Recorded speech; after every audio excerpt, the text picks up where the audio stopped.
week 2, end of week 2. What you got? Week 2. Week 2 is a lot like week 1. So I think that some of the things that I ran into in terms of week 1, meaning Wednesday night, Thursday, Friday, were tougher days, and earlier in the week were better days. I think I ran into that. There is some build up to what we're doing, so my throat is starting to get a little fuller, maybe even towards the scratchy thing, but not painful at all. And I think that my tires were a little more tired when we did stuff, so I definitely am losing a little bit of energy and trying to get to that right balance of doing enough stuff and resting enough, which has been a bit of a challenge. Right. So you tend to start to feel your best days have been pretty consistently Sunday, Monday, Tuesday. Sunday is the furthest from chemo treatment, so there's the least amount of chemo in your body at that point. Monday you get chemo, but you also get some pretty great drugs along with that. So those really kind of carry you over into Tuesday. Tuesday seems to be your best day, your strongest day. And then as those drugs wear off and the chemo kind of settles in, then Wednesday, Thursday, Friday into like early Saturday is when you feel the effects of that chemo. So more tired. You have been nauseous. I have been nauseous. Let's talk about that for a minute, because I've been queasy, but I haven't gotten sick. Okay, right. Which I feel very fortunate about. And to me, that my summary is, that was a fly or something. I don't know what it was. To me, things have been going better than I expected them to, because I haven't gotten sick. So that's cool. I'm able to keep everything down. There's no challenges there yet. And so I'm taking the O and the P, and you want to talk about the couple kinds of anti-nauseous things I'm taking? Yeah, so they call them the O's and the P's. They said take the O before the P. 2 different kinds of drugs. Zofran is the first one, Compazine is the second one, and the O and the P are their generic names. So I did some research, of course, and looked at those drugs to see kind of how they work and what they're for, and I don't understand any of that still, because I'm not a chemist and I'm not a doctor and I'm not a neurologist, and I don't understand any of that, but I do understand research, and users, people like you who are using those drugs, said that their best experience was with the O when they are vomiting, that stops the vomiting, and that with the P, when they were nauseous, that it makes the nausea less. So, I mean, that's been the experience that you've had. Yeah, and I've switched up the way that I'm taking them a little bit, where the P is my primary and I'm taking the O kind of as a backup, just because that seems to be working. Yeah, and stagger them a little bit. Yeah, the doctor said you could do that you could kind of experiment with what's going to work for you. And they were actually pretty positive about you using the P, the Compazine, more, because it causes less constipation, which is awesome. No, we're not going to talk about that one. Why would we? We talk about that other time. We don't talk about that now. No. We've got prunes in the pantry now. Oh, so. No, we really are going to talk about No, it. that's... No, we're not talking about okay. All right. What else have we seen from...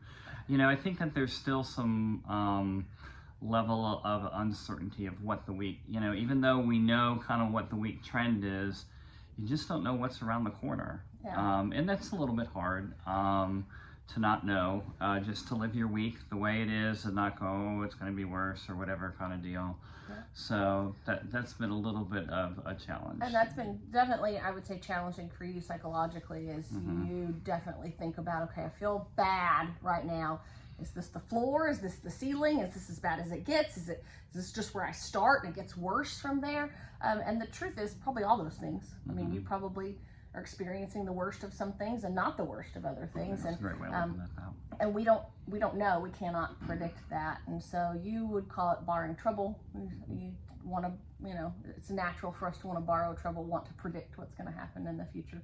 I might call it rumination and about the future, but it's been somewhat challenging and not super helpful for us to think about what's going to happen next, because we can't predict it and we really can't control it either. Yep.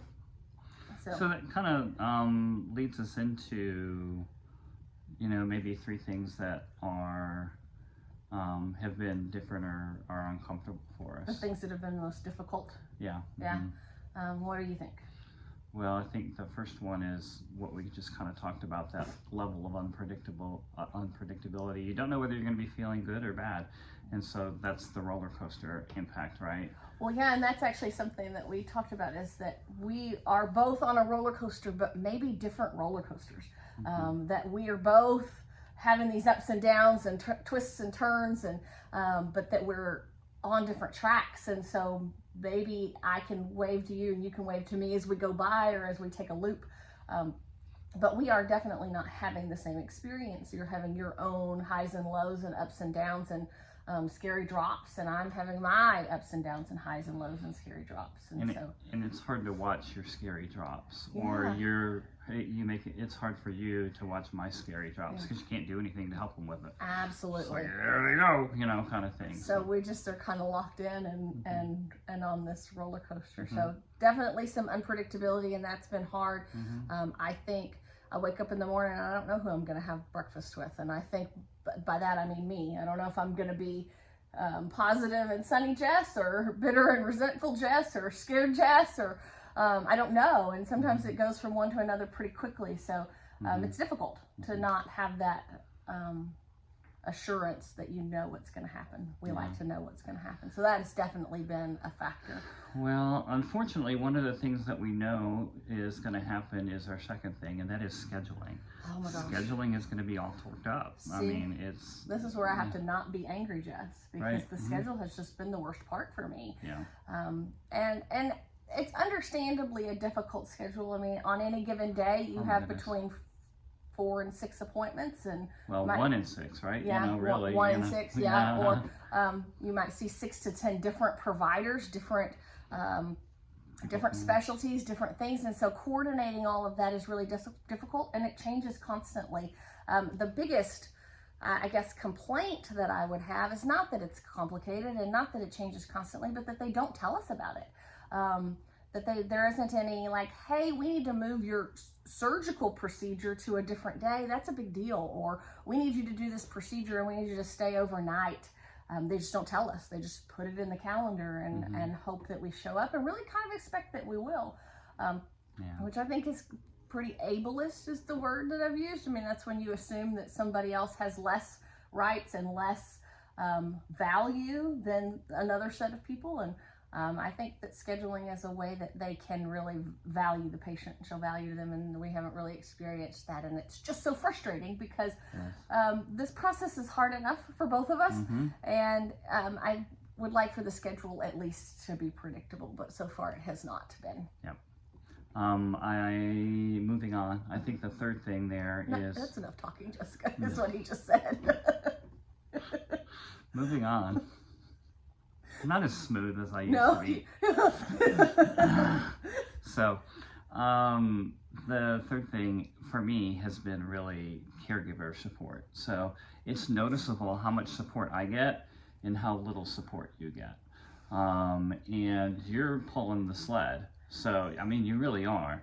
And so to me, it's kind of been a surprise at what that's looked like. I know you've got a blog post coming up out of it, so that's kind of a preview there that I would encourage everybody to take a look at.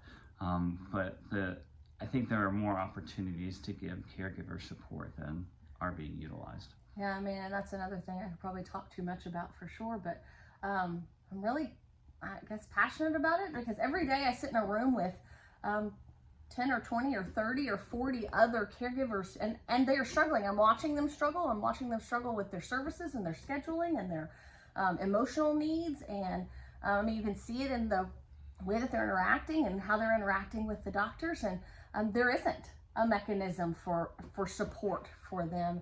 And there certainly needs to be. I, of course, went and looked at the research because that's how I feel good about myself. It really, I mean, it says that the outcomes are 30% better for patients when their caregivers have all of their needs met. That's a big deal. And 30% is a lot. 30% is a lot. And I'm watching all kinds of people struggling with not having their needs met as they try to care for the person that they love. I think there's a natural tendency, so-and-so is the patient, that's a person that needs help. But really, I mean, they're getting plenty of help. I'm getting plenty of help. You need more. Yeah. So, all right. And we'll Anything talk else about, for week 2? I think we'll talk more about those resources. I'm really excited about looking I'm for super resources excited. for caregivers. Yeah. But no, week two is done.